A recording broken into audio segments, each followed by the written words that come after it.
Asenibingelele babukeli namhlanje nahlelweni hlelo Young Climber. Namhlanje nambukeli sithi te njengaloku siyabona into ngekuvula COVID sekuya ngako ngakhona ukuthi lamanye amabhizinisi ayavula sithi asesike sithole lomunye somabhizinisi akade sichazisela ukuthi ngabe vele la ngalesikhathi mhlambe sibhekene nayo le COVID umuntu angadenda njani ukuthi akhone kubuya mhlambe ebhizinisini noma ke ukuthi mhlambe kubantu labasha labasafuna ukuqala amabhizinisi yini into ekumele nje utiqaphele khona mhlambe njengaloku sivula nje sibuya emnothweni sitawukhona sonke kubamba lichaza sifukule umnotho wethu simcelile ke lana babe MUZI MASINA losebene kakhulu etindzabeni dabo music kani yena wafunzela lokunye wasichazisele ukuthi ngabe wenta njani mawutofuna ukungena ebhizinisini uphuma emsebentini uqale yakho ibhizinisi ubuka tindvo leti kanjani nethi wenta njani noma sokugijimisa yona le business ukhona ke namhlanje nababe MUZI MASINA utabe akucocela konke lokho siyakholwa ukuthi utawuthokota usehlali kanye nathi sisakhulumisana naye babe MUZI wakaMASINA.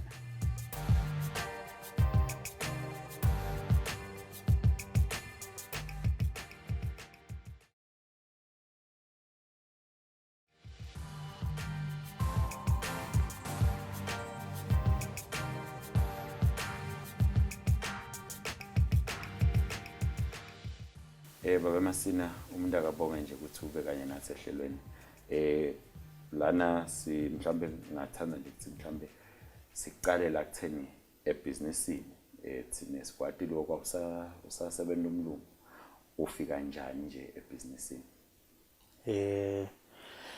ebusinessini ngicale njengoba washo uthi bengasebenza umlungu from 2004 to 2009 kwaba ne project yakaliSweti lapho khona bebafise kwakha studio sabo. Okay. So the guys lebesebenza nabo kule crew seseka MPD senda ama story noma ama dramas radio dramas, they felt like I would be the right candidate to help them construct the studio sabo. But the problem is Eswatini kwakude the kind of service or manufacturer or service provider longabasita to actually start the studio from scratch. Okay. Actually before, in fact, they made their research who actually established or lower MPT from scratch. Okay. The studio SO2E studios.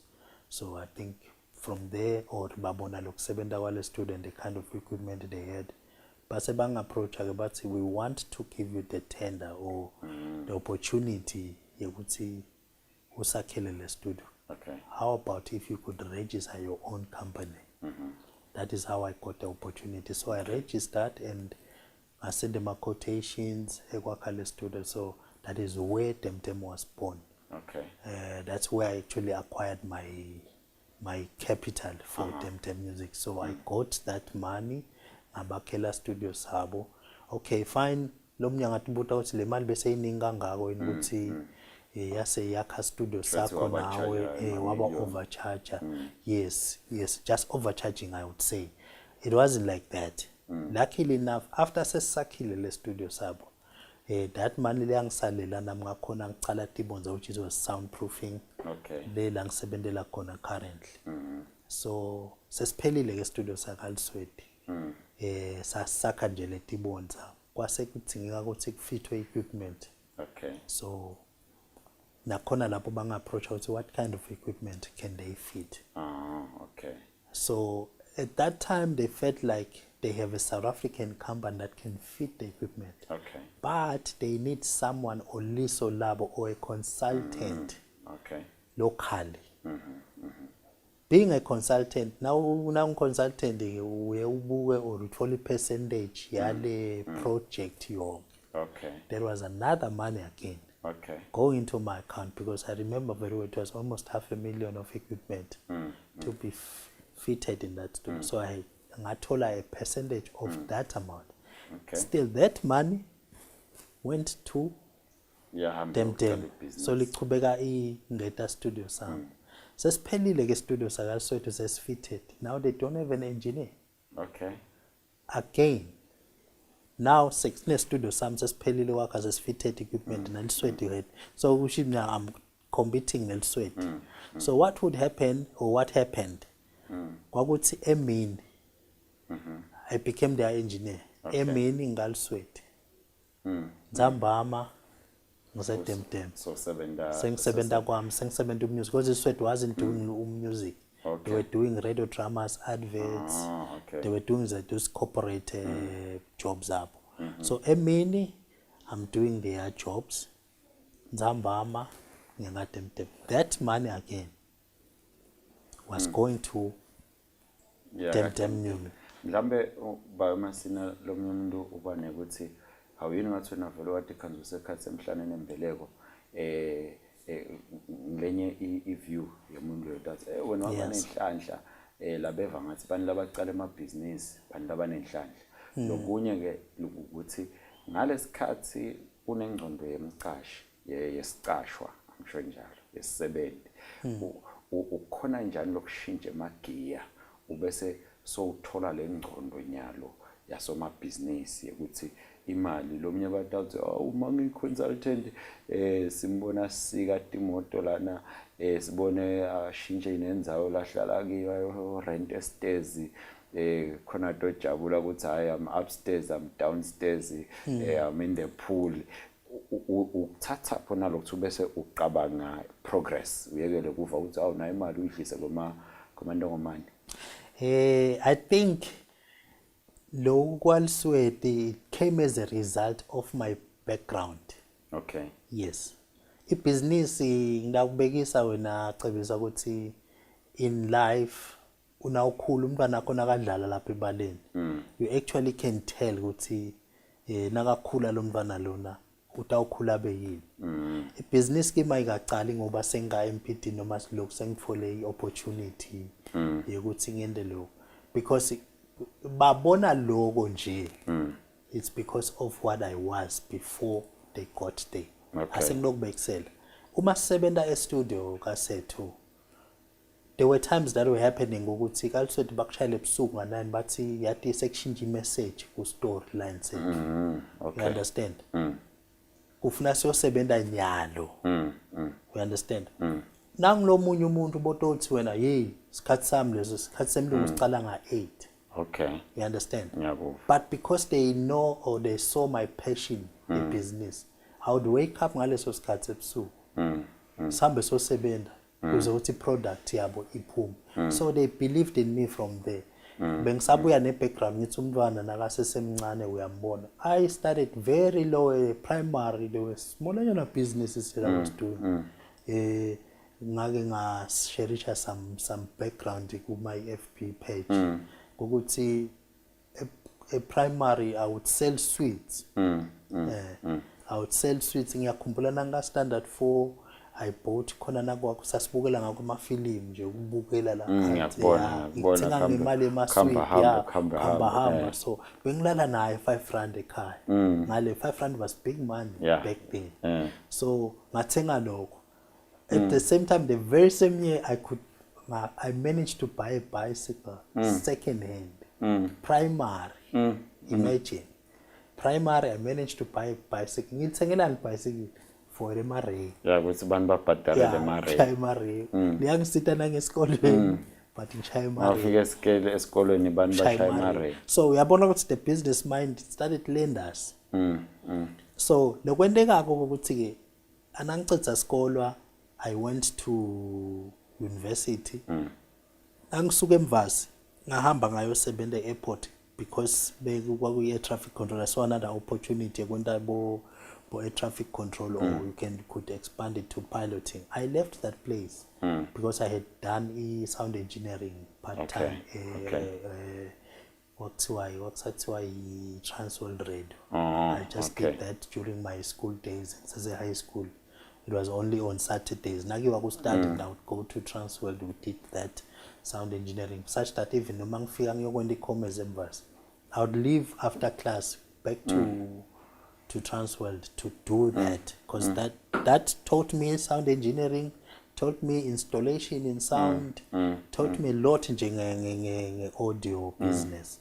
So kuthi te ngisesemvasi ngisese airport I never stopped doing music. Okay. Because there was a time where I was with Healing Waters. I was an artist myself. With Boyuta plays We worked with those guys.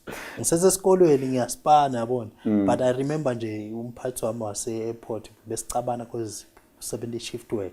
Ema weekends I would ask for my favors siswaphe.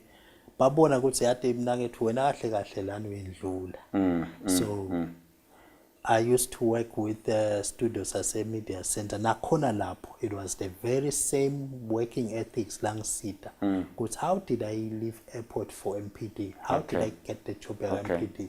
Because of the guys that I was working with the media center, they knew and saw my potential. Then MPD director one day said he needs an engineer who can construct the studio. He said to. I was the first person they thought of. Okay. You understand? So I had to leave government. I remember salary yami ya government was 1.8 at that time. Ngasuka with an offer of 5,000 rand ka MPD. So it's almost triple the salary that I was earning. So that's how I got umsebenzi ka MPD, and I was given a new car. Imagine. Umfana na 26, you're driving a new car with a 5,000 salary. To me it was heaven. Why? It's not about kuti kunjani, it's the background. The passion, yes.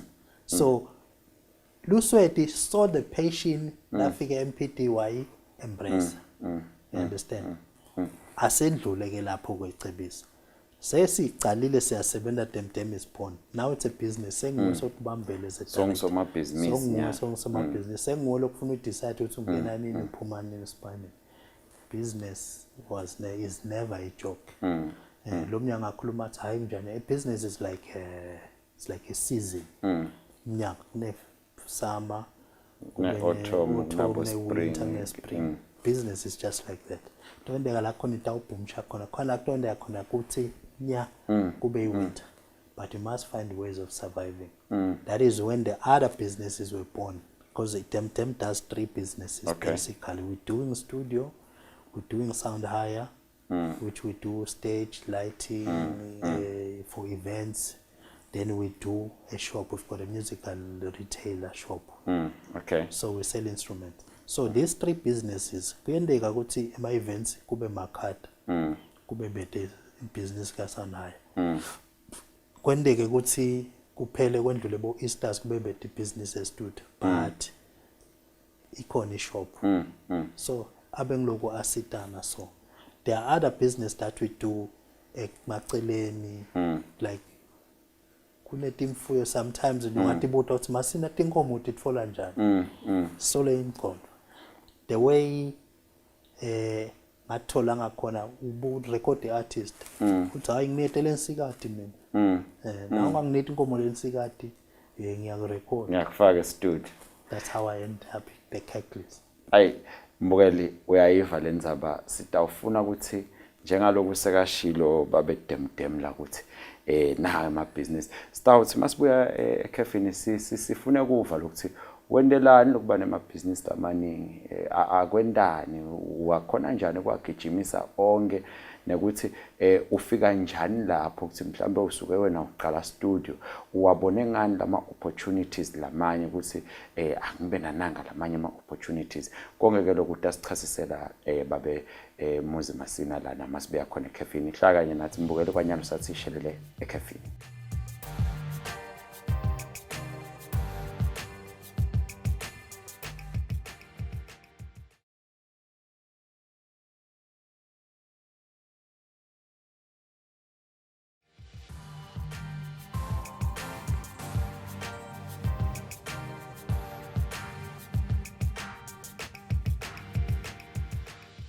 Asipenze sikumukele mbukeli ehlelweni Young Climber. Namhlanje nginababe MUZI MASINA khulumile lana ukuthi waqala ibhizinisi langalimbe.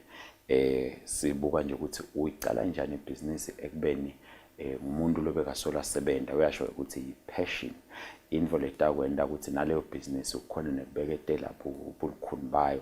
Next bani bakhona ukunotice in that field ngile passion lonayo. Waqhaza ba MASINA lana ukhulumile ukuthi mhlambe ema business alithandana mhlambe singangeni ukuthi endani umbuzo nje uthi leni lo muntu uthi mina ngikankanyiswa tinkukhu wena tinkukhu netimbuti netinkomo wenda ngani wena umuntu makarane amabhizinisi lamaningi usuke endelani abese wenda njani lokuthawarane onke concurrent angathi khanziseka naka kunye esagijima nakho ayimelula leyo cebisa emabhizinisi kufanele abe interrelated okay then you will survive okay uma utothatha ibhizinisi wende ibhizinisi yetinkukhu ube hands on uphindze wende ibhizinisi yemusic ube hands on kukhona la itahamba icake khona okay so but kule ndlela lengiexplain ngako lama business lengiwasebenzisa ngisebenzako are related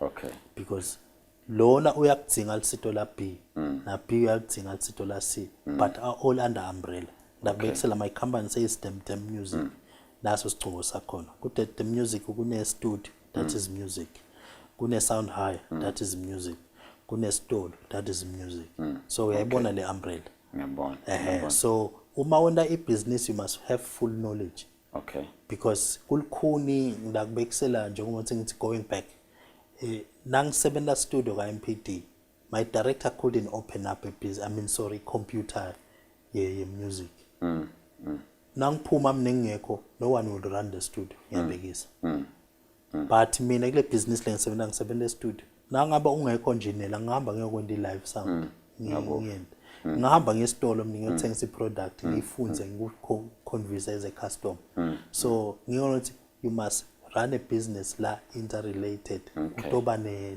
idea ukuthi kwendekani lapho because the thing is legcina kubanga lokho ngilokuthi bese kuba nema employees la divide hana ngahamba mina lapha itakufa le business so why is that perception because the director doesn't have an idea all he's interested in ma overheads noma ma profits ufuna challenge ufuna nje ufuna imali nje but the idea so mina I can run all these businesses sengamane kube isikhathi noma ukuthi umuntu ngeke ube sesitolo at the same time ube ku event one will be affected but at least I have an idea ukuthi kwendekani la nakubhethi nakahamba umuntu la ngingahamba ngiyovala isikhala ngihamba ngiyovala noma kufike new employee I can train a new employee because ngiyayazi le product engisebenza ngayo ngabe ungathini kulabo somabhizinisi labantu labeva ngathi babo somabhizinisi bafa ku subcontractor kuthi buya wena baditshele but to run ibusiness kanjalo just from what you are saying ungabaqhushisa ubathini bona labeva ngathi mina sengiphile kakhulu ngingathi nekuthi ini konke mabangishayela ngisishayelani masina vele lo masina tikhanzeseka thwele inhloko kokuthi vele hayi mina le business ime ngami aza divert netimali khwabanise itimali yathi hey lento lena ayithengwa kanti uyikhipha ngemgunya ungathini labo somabhizinisi abanje kubuyele ekucaleni cebisa ngisho kona ngithi you must have full knowledge of what you want to do phinze ube passionate ngale ndvolo yendako because njengoba sishito ekucaleni ukuthi there is no one bigger than a brand so mina I always say kutomlo mkhulu kwendlula dem not MUZI dem as in the brand you understand because utofika onto sebenza ndakutshela ukuthi people there bathi dem abamati Thulani who's an employee bathi ukuthi bona siyaka dem siyothenga iservice le kanje lokusho ukuthi na uhamba wena I can easily replace you ngalomunye because lapho solo dem is doing the job because why I have full knowledge of what I'm doing so labantu aba subcontractor bangana idea definitely and I believe and I know most businesses are limele ngaleyo ndlela doing business because ubona opportunity imali noma someone has promised you a tender but nathi wasipani baqala bathi abatonde bato assess umsebenzi bakutshela ukuthi bakwendeke kuchekile lapha kunani labakhawa ude nale ID uhamba nawe ukuthi bathi kuchekile wena uthini so you don't have full knowledge of what you are doing nyalo ba MASINA ngiyayiva vele ama business alimele kusho ukuthi boma business bane assignment ngifuna kuvalana ke ba MASINA nyalo sikunasikhathi sa COVID ba MASINA urana ama business ubala ukhomba iminwe iCovid ivalile baningi bosomabhizinisi laba kuleso simo mhlawumbe labanye bawile vele labanye kudinga makuthiwa seyiphelile iCovid kudinga bayovala iminyango ukuthi ngesikhathi abantu bafule ungam-advise njani somabhizinisi lova ngathi hey mina lo Covid vele kungishayile mina bangivalise wonke 5 months vele angakhona kwenda lutho angavuka njani angadibutha njani kwamine I'm a worst culprit when it comes to that business yami ithi dem music so anything let music COVID ivaliwe so lokusho ukuthi mina I have zero income in that kind of business I cannot have event I cannot or else get a client low end event that means low income leyo is ivaliwe esitolo sami selithi Eswatini masonto lahamba uthenga tipika athenga inyama bavalile masonto so who's going to buy no one 2 estudio sebenza ngema close range kunebantu sokhanza ukuthi kunetayoni kunabo madodana those you talk about 30 people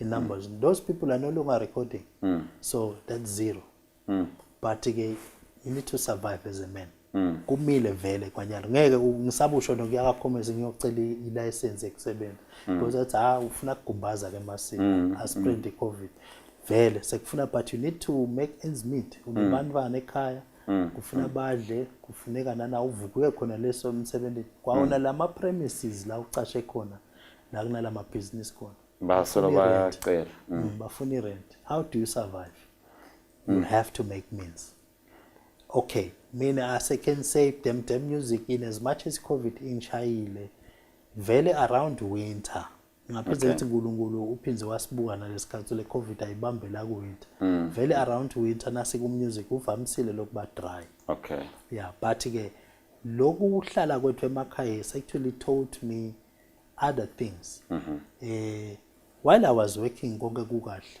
I managed to save something such that sengikhonile uyakhona nyalo ukuthi uvuke wakhe kwelidladla labuto ungenisa umuntu arente ekhaya ngicale sengibane engathi ngicine sengiyithanza kwanami bengayathi ngithe ngiyakuthenga esitolo sekunelihoko netinkuku nasikhuluma cebisa yile kuvuka let us vuka semsebenzini just to get food okay so labo Lamborghini nabo Mercedes nabo D14 asikudingi sibonile ngeCovid ukuthi ku useless so those cars are parked ejardini kupakethe imoto atidzinge so lokusho ukuthi ekugcineni kwakonke if you are able to have food balale badlile uphilile une shelter that's what we need so kwanyalo ilokushayela iCovid let's focus on feeding our families with the basics that we have. Anyone can do that ekhaya. Anyone can raise ingomo. Labanye banetingomo, labanye banetingukwana. As long as you have those things, try and nurture them. Ukudla is a necessity. Now I pray one day ukuthi ngibe nayo ibhizinisi maybe kuthiwa sengine abatho sengiyahlaba. Kwathi tona nathi imfuyo besithola nasisebenza it's a dream kwamanje but lekufuna ukuthi before ngiye lapha I need to make a research ngingajudgeiswa ukuthi inkomo esibayeni next thing nathi ngithi ngiyaphuma but inyama yakho ifailile angoyishisa inyama make a research vele ngathengisa inkomo ngithi ihlabe ngendeni but uyayidla yini le benefit so lekusho ukuthi advice ithi ke cebisa we must empilweni have a business lefaka imali every day okay it can be a food business or anything like ndakubekisela simple thing a toilet tissue that is business umuntu ongayidingi toilet tissue so lo muntu athi hayi kudla kuvele ngikoko kunaletinye into letihleleli lamaceleni lo ngatithengisa na kuze ukuthi bangingakhanzi senishaya boshisa nyama lonke lamgqocweni kukhona shisa nyama ofuna tinkuni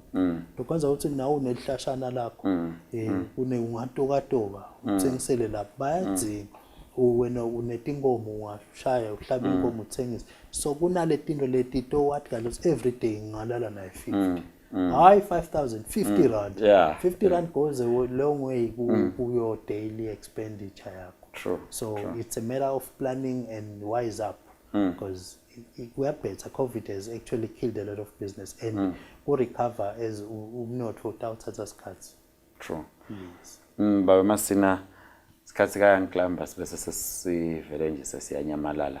Angathi ngabe ungathini emagama akho ekugcina nje kumbukele ekhaya? Ngingathatha nayi kakhulu le indzaba ukuthi most people are depressed nyalo ngendzaba ye-COVID. I-depression esikhathini lesinengi ibangwa ngokuthi uthi ubamba la kushone phansi ubamba la kushone phansi ubamba la kushone phansi. Let's just check my priorities empilweni yethu futhi kahle kahle yini lokudingako for your survival empilweni, and ungabuki outside the window uthi yathi bani uyakhona kwenta ukuthi let's just focus on the basics ukuthi this is what I need for survival. That way still survive as bantu. We will never compete, we will never look for bigger things, we will never drive these big cars like that's costa emabhange bafuna imali, but yenetiseka nganako lonako you will survive. Mbukeli uyibeka kanjalo Baba Masina kuthi kuze sta survivor asi ma priorities ethu akeme ngelusiko lawo sibese sesinaka ukuthi impilo sikhona nje kubamba impilo. Awube kuhle Mbukeli kuba kanye nawe ehlelweni siyathemba ukuthi kutaba kuhle nekubuya right inhlelo ekulandzelako. Inkosi ikubusise. Bye bye.